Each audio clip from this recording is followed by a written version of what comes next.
Welcome back to the Craig Arndt channel.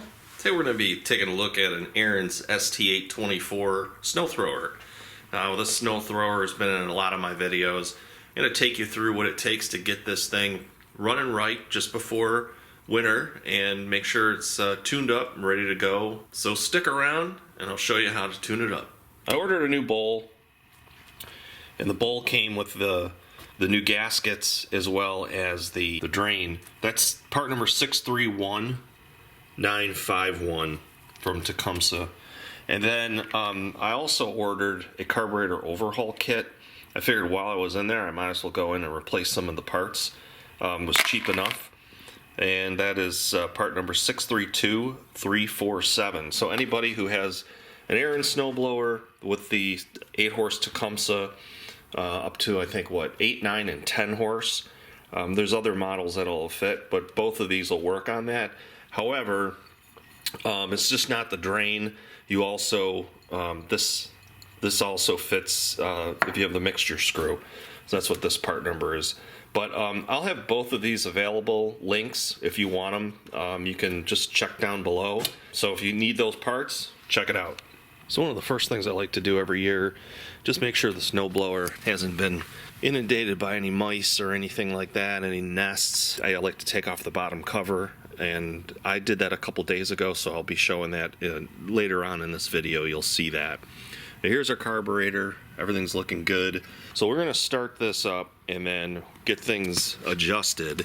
We have, just for reference, this is our idle screw up here at the top, which is a Phillips. And then here is our low speed circuit. So we'll adjust that. We want to first get the snowblower warm before we make any adjustments. So let's get this thing started.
So what you'll notice is that the low idle circuit and the high idle, they are independent, but yet they are a little related to one another too.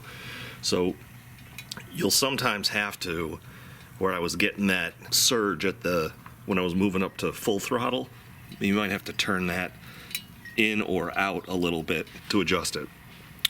But I think we're pretty good where we are right now. It's not surging, it's not hunting, so that carburetor is pretty good. I'm going to put our heater box back on, and then I'm going to wind up showing you some of the other video that I took removing the wheel, getting to the grease zerks, flipping it over into the service position, getting to the grease zerks in there, and then as well as greasing the grease zerks on the auger. And then for those of you that have MTD products where you don't have grease zerks, I have some tips and tricks for what you should do, what you should use to get things lubed up. Got a full tank of gas here. I'm just gonna put the plastic bag over this so it doesn't go leaking all over the place.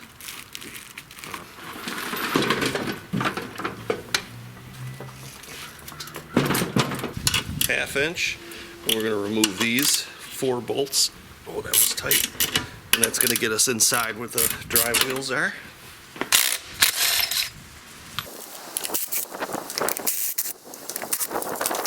Everything's looking pretty good in here, looking pretty clean. Very little belt dust buildup. Now some of these will be packed with it. One of the best things you can do is keep your auger engaged. Just leave it engaged. Really, just turn it off when you're going to leave the machine.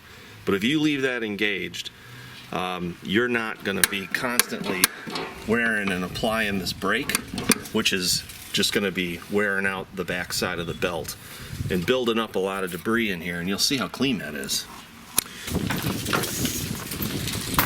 So another thing that these old Aarons have is they've got hubs where new ones has a tube that slides onto the axle.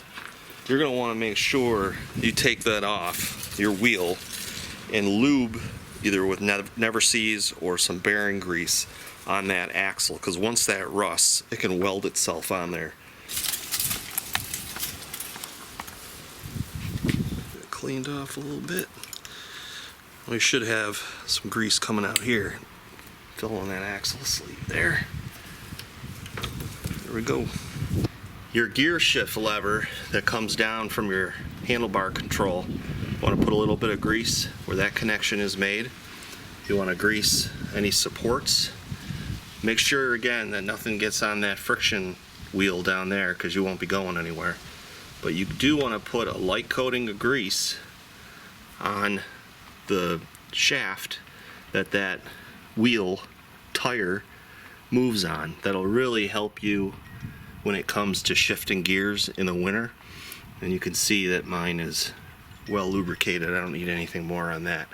So let's get that tire back on, and we'll go up front and we'll get that auger all set.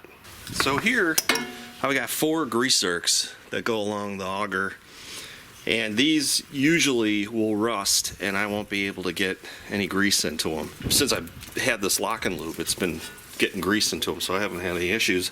Get grease in this. Now if you have again an MTD, let's see the grease, move you here, maybe you can see that grease oozing out there. If you have an MTD that does not have these grease zerks, I would recommend getting a can of fluid film from Amazon, and you can spray those bushings, and fluid film is sticky, great rust proofer, and you can, where you have openings, you can shoot the fluid film all along in there and it'll creep. And then I also use fluid film on the outside where I don't have a grease zerk. I shoot that with fluid film and it works really well.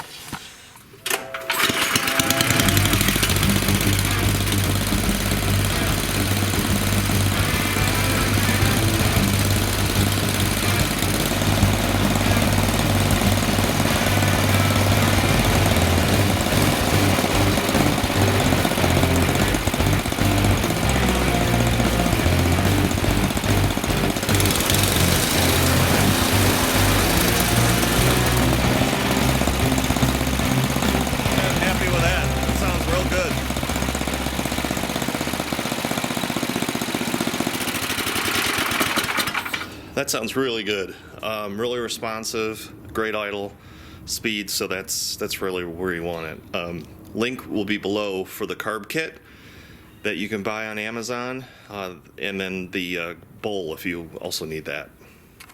Hope you guys enjoyed this video. If you are not a subscriber to my channel, please subscribe. Click the button and the bell notification. You'll see when I get my newest videos. and hope this is helpful for those of you that live in the snow belts or have harsh winter conditions, and how to get your machine up and running, how to take care of the carburetor and get it well greased and oil changed, and it'll work forever. Thanks a lot for watching, everybody. We'll see you in the next video.